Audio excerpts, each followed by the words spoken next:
नमस्कार, उत्तराखंड की खबरों में आपका स्वागत है और मैं आपके साथ प्रिया बिस्ट। बुलेटिन की शुरुआत करते हैं। पौड़ी गढ़वाल के पीठसैंण में राजकीय क्रांति दिवस मेले का आयोजन किया गया, जहां प्रदेश के मुखिया पुष्कर सिंह धामी ने शिरकत की। इस मौके पर कैबिनेट मंत्री धन सिंह रावत भी उनके साथ मौजूद रहे। आपको बता दें कि हर साल पेशावर कांड के नायक वीर चंद्र सिंह गढ़वाली की स्मृति में मेले का आयोजन किया जाता है। वहीं सीएम ने कार्यक्रम को संबोधित करते हुए कहा कि वीर चंद्र सिंह गढ़वाली का योगदान हमेशा याद रहेगा, जिसे कभी भुलाया नहीं जा सकता है। साथ ही उन्होंने पहलगाम में हुए आतंकवादी हमले पर भी कड़ी निंदा की है।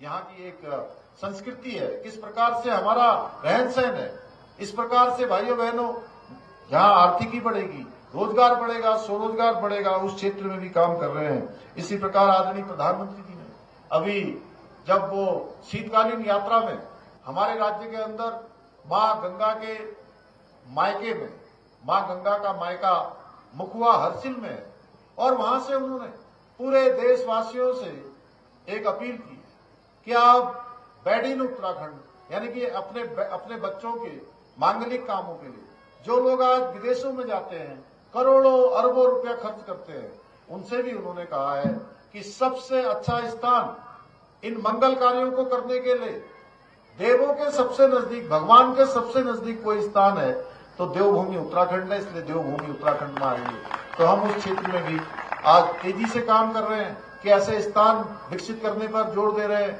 अनेक सड़कें बनाने का काम कर रहे हैं। ऐसे हमारे बहुत सारे तिलचुकी नारायण जैसे और भी स्थान हैं, उन स्थानों को प्राथमिकता से विकास की ओर आगे बढ़ा रहे हैं। भाइयों बहनों, ये सभी योजनाएं, ये सभी इस प्रकार के काम हमारे स्थानीय अर्थव्यवस्था को, स्थानीय लोगों को मजबूती प्रदान करेंगे, उनको रोजगार और स्वरोजगार के अवसर देंगे।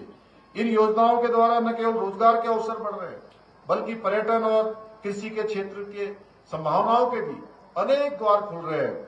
इतना ही नहीं, हमने राज्य के अंदर कई सारे ऐतिहासिक निर्णय लिए हैं जिन्हें पूर्व की सरकारों ने अपने राजनीतिक हितों के कारण ठंडे वस्त्रों में डाल दिया था। जहां एक और हम सबको गौरव भी प्राप्त हो गया, देवभूमि के रहने वाले हर एक व्यक्ति को गौरव प्राप्त हो गया कि देश की आजादी के बाद बाबा साहब भीमराव अंबेडकर जो प्रावधान भारत के संविधान में कर गए, संविधान के अनुच्छेद 44 में बाबा साहब ने ये प्रावधान किया कि भारत के अंदर रहने वाले हर एक व्यक्ति के लिए देश के अंदर एक समान कानून होगा। भाइयों बहनों, बाबा साहब के सपनों को, संविधान बनाने वालों के सपनों को धरातल पर उतारने का काम सबसे पहले किसी राज्य ने किया है तो देवभूमि उत्तराखंड ने किया है। भाइयों बहनों, यहाँ सबके लिए एक समान कानून लागू हो गया है। सीएम आवास में मुख्यमंत्री पुष्कर सिंह धामी की अध्यक्षता में बैठक आयोजित हुई, जिसमें सबसे पहले 2 मिनट का मौन रखकर पहलगाम आतंकी हमले में मारे गए निर्दोष लोगों को श्रद्धांजलि दी गई। मुख्यमंत्री ने हमले में अपने प्रियजनों को खोने वाले परिवारों के प्रति गहरी संवेदना व्यक्त की। उन्होंने कहा कि ये कायराना हमला केवल निर्दोष लोगों पर नहीं, बल्कि हमारे देश की संस्कृति, शांति और मानवता के मूल्यों पर भी हमला है। सीएम ने कहा कि आतंकियों की जम्मू कश्मीर को अशांत करने की कोशिश कभी सफल नहीं होगी। इस कुकृत्य का मुंहतोड़ जवाब दिया जाएगा और दोषियों को बख्शा नहीं जाएगा।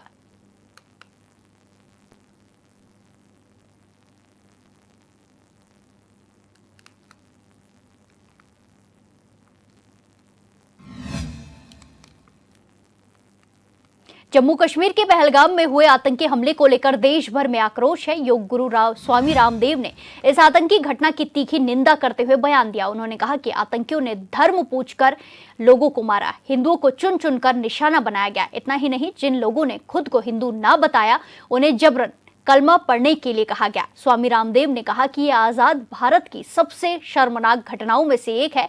उन्होंने आरोप लगाया है कि आतंकियों का मकसद न सिर्फ कश्मीर बल्कि भारत के हर गांव, हर गली और हर मोहल्ले में हिंदू मुसलमान के बीच नफरत फैलाना है।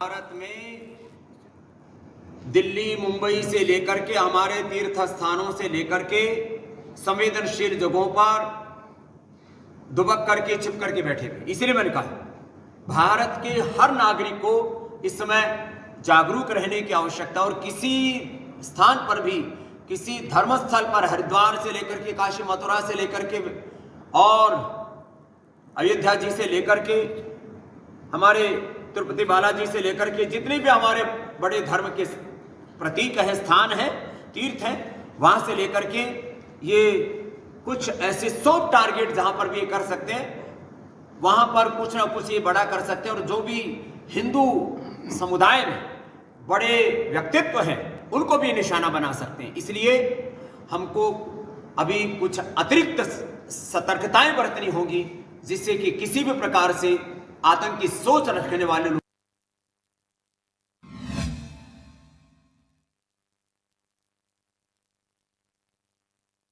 कि हमले के बाद जहां देहरादून में अलर्ट घोषित किया गया है, तो वहीं बीजेपी ने घटना की कड़ी निंदा की है। घटना को लेकर बीजेपी प्रदेश प्रवक्ता विपिन कैंथोला का कहना है कि पहलगाम में आतंकी हमले में मारे गए निर्दोष लोगों को श्रद्धांजलि अर्पित की है।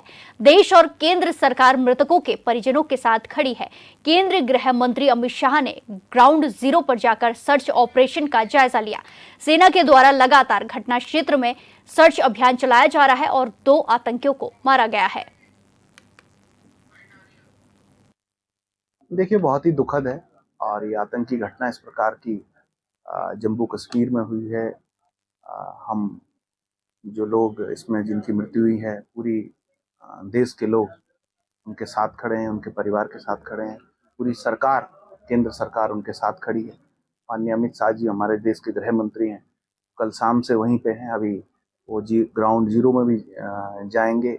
वहाँ तमाम जो हमारी सेनाएं हैं, जो CISF है, वो जहाँ पर ये घटना घटी थी उसके आगे जहाँ आतंकवादी भागे हैं, उन जंगलों में जो है सर्च अभियान सेना के द्वारा चलाया जा रहा है। और साथ ही 2 जो आतंकी हैं जो मारे गए हैं, उन आतंकियों की पहचान जो है वो पाकिस्तानी नागरिक के रूप में हुई है। ISI का कनेक्शन उनका जो है निकल के आया है। तो इस पूरी घटना पर हमारी सरकार की जो इसी के साथ खबरों में आगे बढ़ते हैं। रुड़की में बीजेपी ने भारत रत्न डॉक्टर भीमराव अंबेडकर की स्मृति में एक सम्मान सभा का आयोजन किया, जिसमें पूर्व मुख्यमंत्री और हरिद्वार सांसद त्रिवेंद्र सिंह रावत ने शिरकत की। इस मौके पर सांसद त्रिवेंद्र सिंह रावत ने कहा कि डॉक्टर भीमराव अंबेडकर केवल संविधान निर्माता नहीं बल्कि सामाजिक क्रांति के अग्रदूत भी हैं। वहीं कांग्रेस पर हमला बोलते हुए उन्होंने कहा कि कांग्रेस ने हमेशा बाबा साहब को अपमानित किया है। कांग्रेस ने 75 बार देश के संविधान में संशोधन किए और देश की जनता को कांग्रेस ने गुमराह करने का काम किया है।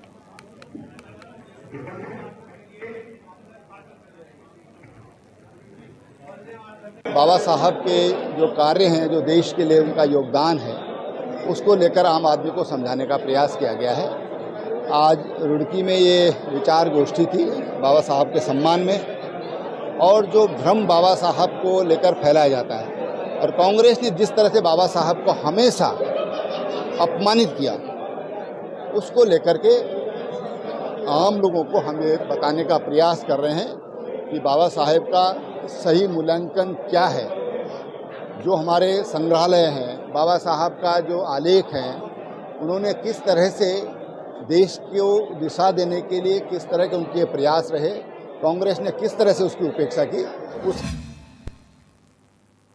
उत्तराखंड सरकार में मंत्रिमंडल विस्तार, प्रदेश अध्यक्ष की नियुक्ति और बीजेपी के वरिष्ठ कार्यकर्ताओं को दायित्व बांटने को लेकर लंबे समय से कवायद चल रही है। इस पर बीजेपी प्रदेश अध्यक्ष ने एक बार फिर स्पष्ट किया है कि सारी औपचारिकताएं पूरी कर दी गई हैं। सरकार और संगठन के स्तर पर रायशुमारी भी बन गई है। ऐसे में अब बहुत जल्द मंत्रिमंडल में विस्तार भी किया जाएगा।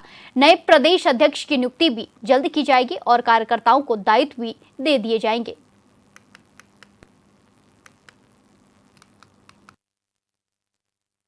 अभी प्रक्रियाओं को जो है बेहतर तरीके से संपन्न करा रहा है।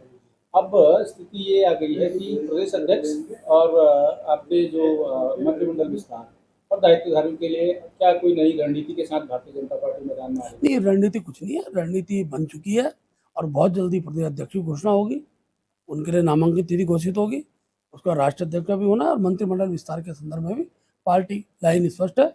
मंत्रिमंडल विस्तार यथासंभव होगा।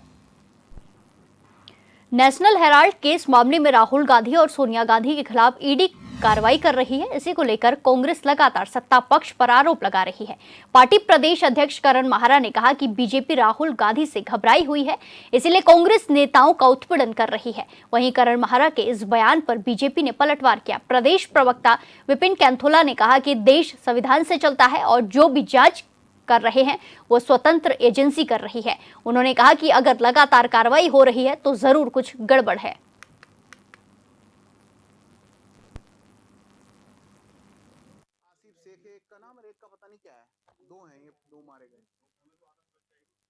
देखिए, इस देश के अंदर कानून है, संविधान है और संवैधानिक नियम से ये देश चलता है। और जिस प्रकार से जो जांच एजेंसियां हैं वो स्वतंत्र जांच एजेंसियां हैं। उनको अगर जो कोई शिकायत करता है, कोई शिकायत आती है तो उस पर जांच होती है। जांच होने के बाद अगर जो चीज़ें आपको लगता है कि आप उसमें शामिल नहीं है तो अपने सबूत आपको देने चाहिए। अगर जो आज जांच आगे चल रही है, आपको बुलाया जा रहा है, तो इसका मतलब कहीं ना कहीं दाल में कुछ काला है। लेकिन जिस प्रकार से कांग्रेस देख रही है, जिस प्रकार से कांग्रेस का जो चरित्र और चेहरा दिख रहा है, साफ है कि कांग्रेस के लोगों ने नेशनल हेराल्ड में गांधी परिवार में जिस प्रकार की संलिप्तता है, जिस प्रकार से कांग्रेस के अन्य नेताओं का नाम उसमें आ रहा है, ये सब लोग कांग्रेस के लोग जानते हैं कि कड़ी कार्रवाई होगी। देखिए, राहुल गांधी जिस प्रकार के युवराज हैं, आज हम देख रहे हैं वो विदेश गए हुए हैं। अपने देश के अंदर अगर सदन के नेता प्रतिपक्ष हैं और बाहर जाकर के वो कहते हैं कि मुझे बोलने नहीं दिया जाता, विपक्ष को बोलने नहीं दिया जाता, और जाकर के इनके युवराज जो हैं अमेरिका में अपने देश की मर्यादाओं, अपने देश की बातों को, अपने देश की मर्यादा को तार तार करना आज इनके युवराज का काम हो गया है। इस बुलेटिन में फिलहाल के लिए इतना ही। बाकी तमाम खबरों के लिए देखते रहिए HNN 24/7। नमस्कार।